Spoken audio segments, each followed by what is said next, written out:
अपान मुद्रा. योगी शरीरशास्त्रानुसार शरीरातील महत्त्वपूर्ण प्राणमय कोश हा 5 वायू म्हणजेच प्राण, उदान, समान, अपान, व्यान यांनी बनलेला आहे.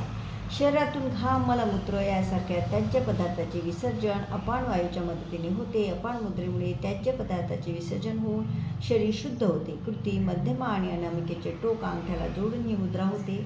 परिणाम अग्नी, आकाश आणि पृथ्वी तत्वाच्या एकत्रीकरणातून अपान मुद्रा बनते. त्यांच्या एकत्रीकरणामुळे पाचनक्रिया सुधारते आणि कॅल्शियम आणि जीवनसत्वाचा पुरवठा होतो. लाभ: अपान मुद्रेमुळे घाम, मलमूत्र यांचा प्रवाह नियमित होते आणि खालील विकार दूर करण्यासाठी अपान मुद्रेचा उपयोग केला जातो. अनुरिया, मूत्रविसर्जन न होणे किंवा त्यात अडथळा येणे, मलरोधक, अतिवायू विसर्जन, मूळव्याध, घाम न येणे, पोटात दुखणे, उलट्या, उचक्या, अस्वस्थता यासारख्या पोटाच्या तक्रारी नियंत्रित होते. दाताचे दुखणे थांबते. साधारणतः दररोज 10 मिनिट ही मुद्रा केल्यास दाताचे आरोग्य टिकते. मधुमेहाचा विकार या मुद्रेच्या सरावाने नियंत्रित होतो. त्यासाठी 50 मिनिट या मुद्रेचा